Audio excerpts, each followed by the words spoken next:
Bon, ça y est, les fuites d'hier soir étaient confirmées, donc c'est bien la modèle 3 Highland qui avait fuité.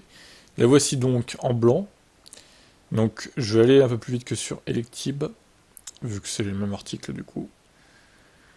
Bon, toujours le coffre sans haillons. Ça, pour ça, il faut un modèle Y, hein, forcément. Elle gagne 3 cm de long, 4,72 m. L'empattement est identique. Toujours des jantes différentes, 18 ou 19 pouces au choix. Les 18 pouces sont évidemment plus économiques sur la conso. Le CX7 amélioré, 0,219 contre 0,23. Ce sont des Michelin Ipremacy de base. Et tous les nouveaux Hankook qui ont Evo sur les jantes 19 pouces. Ça reste des bons pneus, quoi. C'est pas des pneus chinois. Tac, tac, tac. Alors, ils ont amélioré également les réductions sur les bruits aérodynamiques, 30%, et une réduction de 20% sur les bruits de roulement. C'est pas mal, effectivement. Ils ont amélioré la portée du Wi-Fi nécessaire en mise à jour. Également, elle a été doublée. La réception du signal a été améliorée de 50%. Également. Alors, les photos de l'intérieur, il n'y a pas de petit écran derrière le volant. Il reste, voilà, avec ce grand écran de 15,4 pouces. Et un petit écran à l'arrière pour commander la clim notamment. Toujours appréciable pour ceux qui sont derrière. Donc le volant, il est rond, il n'y a pas de volant voilà, yoke. Ça n'existe pas chez la modèle 3. Des commandes physiques et tactiles à retour haptique, comme sur la modèle haut de gamme, la conduite se fait donc sans commodo. Les photos comparatives avec l'ancienne modèle 3. Je préfère l'intérieur de la nouvelle quand même. Même le volant, ouais. Le volant a l'air un peu plus petit ou c'est moi? Je sais pas, ou alors la photo n'a pas été prise. J'ai l'impression qu'il est plus petit le volant hein, quand même, hein. Dites-moi en commentaire, mais j'ai l'impression, hein. Bon, à tester en réel. Côté équipement donc, double chargeur d'induction de smartphone, bon ça c'est pas non plus un critère qui va me faire acheter cette voiture, hein. USB-C, puissance maximale 65 watts, des petits écrans de 8 pouces derrière. Donc la Sono 17 haut-parleurs de 2 subwoofers, 2 amplis sur la version grande autonomie. On trouve un dispositif de 9 haut-parleurs, un subwoofer et un ampli sur la version d'entrée de gamme. Donc, ok, photo de l'intérieur. Coffre toujours pareil, ça change pas.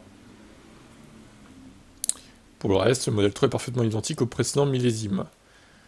Les chaînes de traction et la plateforme sont inchangées. En revanche, les ingénieurs ont revu la liaison au sol, donc le châssis a été amélioré. Très bien. Bon, ben voilà, il y a pas mal de nouveautés quand même, hein. Donc l'autonomie a gonflé, 513 km pour la version 19 pouces et 544 pour la version 18 pouces, 1 tonne 761, 6 secondes 1 pour la propulsion, ce qui est quand même des performances de haute volée. Et la grande autonomie bat tous les records, hein, 629 km d'autonomie et 678 pour les versions estimées avec 18 pouces, 1 tonne 8, 4 secondes 4 le 0 à 100. Vous vous rendez compte, elle a presque 700 km d'autonomie, la Model S est terrassée, hein, clairement là, elle prend cher la Model S, hein. Ça fait un gain d'autonomie de 22 et 27 km, donc 4,5% supplémentaire. Ce qui est bon à prendre. Alors, le prix a un peu augmenté de 1000 euros, ce qui reste correct, hein. Bon, voilà, après, c'est pas une grosse augmentation vu le niveau d'autonomie en plus et toutes les nouveautés à l'intérieur de la voiture. Je trouve que ça va. Bon, après, il y avait des rumeurs comme quoi elle baisserait en Chine, alors je sais pas si c'est le cas. On va attendre de voir, mais bon, si elle baisse vraiment de 14% en Chine et qu'elle augmente de 1000 euros chez nous, ce serait un peu dommage par contre. Hein, Tesla, prendre pour des pigeons, hein, les Européens, comme d'habitude. Tragique. Bon, écoutez, voilà ce qu'on pouvait dire pour cette Model 3 long range et propulsion du coup, puisqu'il y a encore deux versions. Donc, ouais, je suis sur le configurateur. Écoutez, hein, les peintures, c'est toujours pareil, hein, 1300 euros. C'est un peu cher les peintures, hein. Par contre, c'est toujours hors de prix. Faut la prendre en blanc, du coup, si vous voulez pas payer un surplus de peinture, tout simplement, pour que la voiture donc s'achète à 37 990 euros, bonus déduit. Première livraison octobre-novembre 2023. Donc c'est parti là, hein. Si vous commandez maintenant, bah, vous serez livré dans un mois et demi. Qu'est-ce que vous en pensez de cette Model 3 Highland?